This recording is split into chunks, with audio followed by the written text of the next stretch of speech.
Hello সবাইকে সবাইকে আমার চ্যানেলে স্বাগত জানাই। আজকে আমি আবার তোমাদের জন্য একটা নতুন ভিডিও নিয়ে চলে এসেছি, যেটা তোমাদের কিন্তু খুব কাজে লাগবে। তাই তোমরা প্রথম থেকে পুরো ভিডিওটা দেখো। দেখো, কয়েকদিন আগে আমি তোমাদের কাছে একটা ভিডিও নিয়ে এসেছিলাম, যেটাতে আমি বলেছি নিউ জয়েনিং আপডেট সম্পর্কে কথা। সেখানে কিন্তু আমি বলেইছিলাম যে মার্চের প্রথম দিকেই যে 2024 সালের এএনএম ব্যাচ বসে আছে তারা কিন্তু পোস্টিং পেয়ে যাবে। এটা কিন্তু বারবার আমি সেখানে উল্লেখ করেছিলাম, তোমাদেরকে জানিয়েও ছিলাম। আর তারও একটা কারণ জানিয়েছিলাম যে যেহেতু কয়েকদিন আগে একটা এএনএম ট্রান্সফার লিস্ট বেরিয়েছে, সেটা ছিল তার অন্যতম কারণ। তো দেখো, সেই অনুযায়ী কিন্তু 10 দিনের ভিতরেই তোমাদের নতুন যে অর্ডার জয়নিং এর সেটা বেরিয়ে গেছে অলরেডি। তোমরা সেটা সকলেই জানো।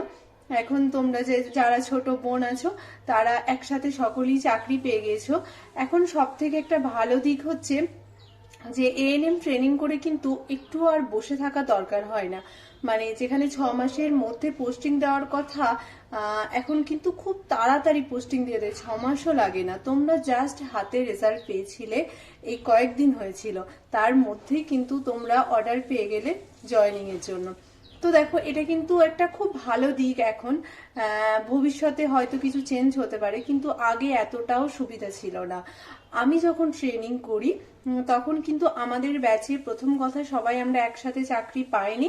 তারপরেও আমাদেরকে কিন্তু বেশ অপেক্ষা করতে হয়েছিল, 8 মাস ধরে আমাদের অপেক্ষা করতে হয়েছে। তারপর কিন্তু আমরা জব পেয়েছিলাম, কাউকে কাউকে আরো অনেক অনেক বেশি কিন্তু অপেক্ষা করতে হয়েছে।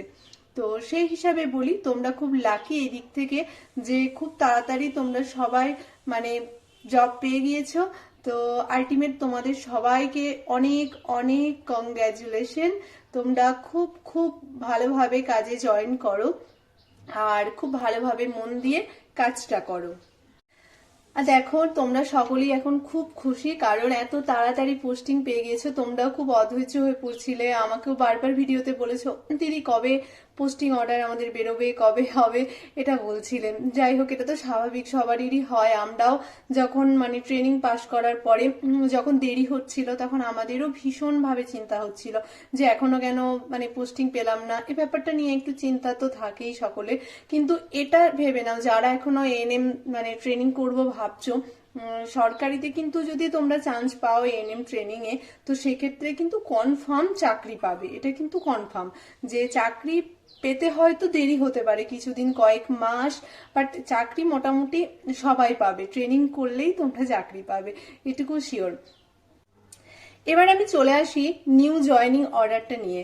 দেখো, নিউ জয়নিং অর্ডারটা যেটা বেরিয়েছে, সেখানে দেখলাম তোমরা সকলেই একসাথে চাকরি পেয়ে গেছো। এটা কিন্তু খুব একটা ভালো দিক। কিন্তু সেখানে দেখতে পেলাম তোমরা মানে অনেকেই আছো যারা কিন্তু নিজের ডিস্ট্রিক্টে পাওনি। হ্যাঁ, সত্যি এটা মানে খুবই ব্যাড লাক। যদিও খুব খারাপ কিছু ব্যাপার না, কয়েকটা বছরের ব্যাপার। তারপরে আবার তোমরা হোম ডিস্ট্রিক্টে ভ্যাকেন্সি থাকলে অবশ্যই চলে যেতে পারবে, কিন্তু তবুও তাদের ক্ষেত্রে তো অবশ্যই একটা অসুবিধা হয়ে দাঁড়ায় এই ব্যাপারটা। যারা দেখো নিজেদের ডিস্ট্রিক্টে পেলো তারা খুবই লাকি বলতে গেলে, কারণ সেই ডিস্ট্রিক্টে প্রচুর পরিমাণে হয়তো ভ্যাকেন্সি আছে, তাই তারা নিজের ডিস্ট্রিক্টে পেলো। আমার এই লিস্টটা দেখে মনে হলো যে হয়তো সব থেকে বেশি পূর্ব বর্ধমানে। আমি নিজেও পূর্ব বর্ধমানের। তো পূর্ব বর্ধমানে সব থেকে বেশি ভ্যাকেন্সি আছে, কারণ পূর্ব বর্ধমানে 186 জনের নাম আছে দেখলাম। তো যারা অলরেডি পূর্ব বর্ধমানেরই মেয়ে, তাদের ক্ষেত্রে তো খুবই ভালো, তারা নিজের ডিস্ট্রিক্টে পেয়ে গেলে। কেউ কেউ হয়তো এর মধ্যে নিজের নিজের ব্লকেও পাবে, সকলে হয়তো পাবেও না, কারণ এটা ভ্যাকেন্সির উপর নির্ভর করে। তবে আমার যেটা মনে হয়, পূর্ব বর্ধমানে সব থেকে বেশি ভ্যাকেন্সি হওয়ার কারণ হচ্ছে এখানে কিন্তু সেন্টারগুলো ভাগের সংখ্যাটা বেশি হয়েছে। কারণ আমাদেরই পূর্ব বর্ধমানে আমি মঙ্গলকোট বিপিএসসি। তো দেখো, আমাদের আগে ছিল টোটাল 38টা সাব সেন্টার। সেখান থেকে কিন্তু যেহেতু এখন আমাদের তো সেন্টার ভাগ হয়েছে, তো এখন আমাদের সেখানে দাঁড়িয়েছে 55টা সাব সেন্টারে। তো স্বাভাবিকভাবেই দেখো, এখানে কিন্তু প্রচুর সাব সেন্টার যেহেতু রয়েছে, প্রচুর প্রচুর ভ্যাকেন্ট। তো সেক্ষেত্রে তো এইদিকে তো মেয়ে প্রয়োজন বেশি, তো পূর্ব বর্ধমানেই বেশি মেয়ে দরকার ছিল, তাই হয়তো 186 জন পেয়েছো। তবে একটা ব্যাপার, তোমরা এখনো হাতে বিপিএসসি তে মানে কোন বিপিএসসি সেটা এখনো জানতে পারোনি।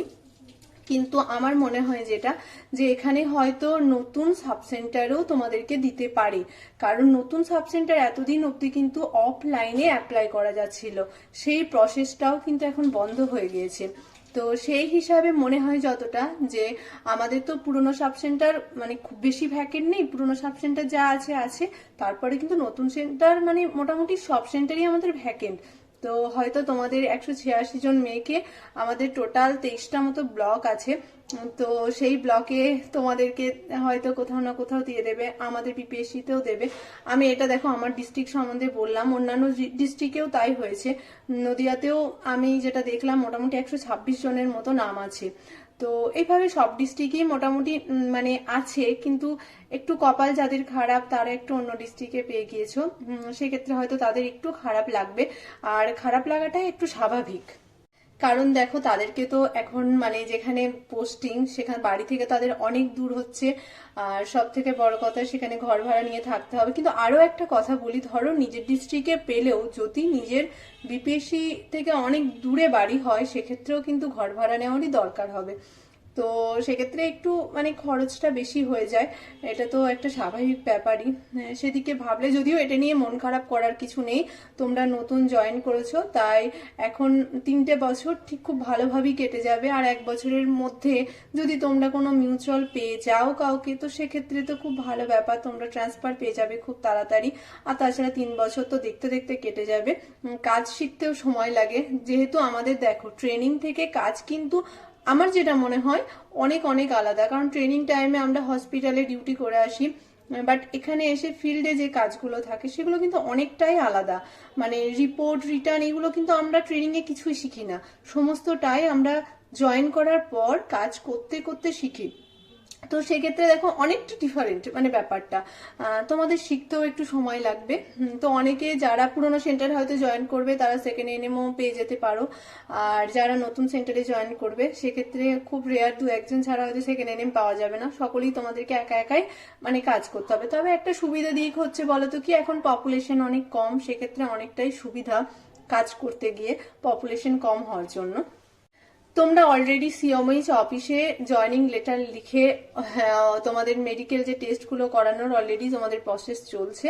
তো দেখো কয়েকদিনের মধ্যে, মোটামুটি 10 দিনের ভিতর তো হবেই, 10 দিনের মধ্যে তোমরা পোস্টিং পেয়ে যাবে নিজেদের বিপিএসসিতে। তো বিপিএসসিতে আসার পরে প্রথম দিনই তোমরা যে কাজটা করবে, যে লেটারটা তোমরা টু দ্য সিওমএইচ করে লিখেছো, সেম লেটারটা সেম থাকবে, জয়নিং ডেট শুধু যে ডেটে জয়েন করছো সেই ডেটটা দেবে, আর ওটা টু দা বিওমইচ করবে, করে তোমরা বিপিএসসি তে জয়েন করে নেবে। ওই সেই দিনই তোমাদের জয়েন হয়ে গেল। যদি সেদিন হাতে সময় থাকে তো বিপিএসসি থেকে যদি তোমাদের কাছাকাছি সেন্টার হয়, অবশ্যই সেন্টারটা একবার ঘুরে যাবে, দেখে যাবে।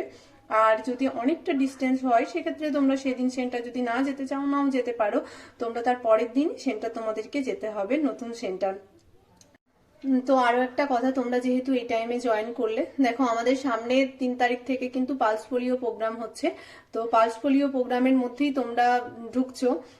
তো প্রথমেই তোমরা কিন্তু সাব সেন্টারে গিয়ে নিজেদের সেন্টারটা দেখবে, যেমন পালস পোলিও যেহেতু প্রোগ্রাম, তো তোমাদের যারা সুপারভাইজার কাজ করছে পালস পোলিওতে বা যারা ওয়ার্কার হিসাবে করছে, এগুলো তোমরা ভালো করে একটু ঘুরে নিতে পারো, তাহলে তোমার সেন্টারে এরিয়াটাও তোমার একটু ভিজিট করা হয়ে যাবে, মোটামুটি একটু চিনতে জানতে পারবে। আর তোমার সাব সেন্টারে জয়েন করার পরে তোমরা একটু দেখে নেবে যে তোমাদের টোটাল পপুলেশন কত, কটা ভিলেজ নিয়ে সেটা মানে পপুলেশনটা, একটা ভিলেজ না কটা ভিলেজ, এই ব্যাপারগুলো একটু দেখে নেবে। যেহেতু দেখো মার্চেই কিন্তু আমাদের 2.5 মাইক্রো প্ল্যান বানাতে হচ্ছে, এটা বেশ একটা ভালো টাইমে তোমরা ঢুকছো। এই টাইমে নতুন করে আমাদের একটা পপুলেশন মানে যেটা সার্ভে, হাউস সার্ভে ব্যাপারগুলো হয়, ইনজেকশন লোড সবটাই তৈরি করা হয়। তো এই কাজগুলো তোমরা জয়েন করি এই মুহূর্তে হয়তো করতে পারবে না, যারা তোমাদের রিলিভার হিসাবে থাকবে অবশ্যই তারা এটা করে দিয়ে যাবে। তো তাদের কাছ থেকে মোটামুটি এটা একটু দেখে নেবে তোমরা, তোমাদের ক্ষেত্রে সুবিধা হবে। আর দেখো কাজের চাপ বলতে কি, প্রতিদিন যদি প্রতিদিনের কাজ করা হয় সেরকম কিছু চাপ মনে হবে না। যাদের বাড়ির কাছে হলো তাদের তো খুব খুব সুবিধা, আর যাদের বাড়ি থেকে দূরে তাদের তো ঘর ভাড়া যেহেতু নিতে হচ্ছে, তো কাছাকাছি এরিয়াতেই তোমরা নিশ্চয়ই থাকবে, তো সুবিধা হবে তোমাদের সেক্ষেত্রে যে এরিয়াটা একটু বুঝে গেলে মোটামুটি এরিয়ায় কাজ করা খুব একটা অসুবিধা হবে না। আর এখন সব থেকে বড় ব্যাপার হচ্ছে যে প্রত্যেক উইকে কিন্তু একটা করে টিনেজ মিটিং করতে হয় প্রত্যেক শুক্রবার।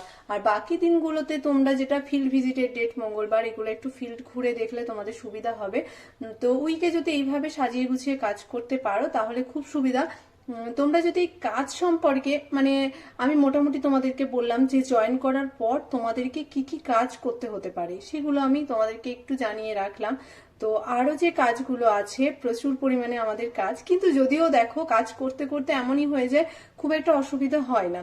তো এই ব্যাপারগুলো সম্পর্কে তোমরা যে টপিকটা পার্টিকুলারলি জানতে চাইছো নির্দিষ্টভাবে আমাকে সেটা বলবে যে এটা সম্পর্কে জানতে চাইছি, তো আমি সেই সম্পর্কে তোমাদের জন্য নতুন ভিডিও আনবো। আর যারা আমার এখনো ছোট বোন আছো এএনএম ট্রেনিং করছো তারা ভাবছো আমাদের ট্রেনিং কবে শেষ হবে। তো যাই হোক, তোমাদের জন্য তো মানে অনেক অনেক সুখবর যে তোমরাও খুব তাড়াতাড়ি হয়তো জব পেয়ে যাবে, কোনো চিন্তার ব্যাপার নেই। ট্রেনিং পিরিয়ডটা খুব ভালো করে কাটাও। আর যারা পরীক্ষা দেবো ভাবছো তারা অবশ্যই চোখ রেখো যে কবে ফর্ম ফিল আপের ডেট বেরোচ্ছে, তোমরা পরীক্ষার জন্য প্রিপারেশন নাও, অবশ্যই তোমরা পেয়ে যাবে। কারণ হচ্ছে এই প্রফেশনে খুব তাড়াতাড়ি চাকরি পাওয়া যায়, তাই যাদের খুব তাড়াতাড়ি চাকরির দরকার তারা এই ট্রেনিংটা অবশ্যই করতে পারো। আর তোমরা খুব ভালো থেকো, সকলে খুব ভালো কাজ করো। ওকে, আজকের মতো টাটা।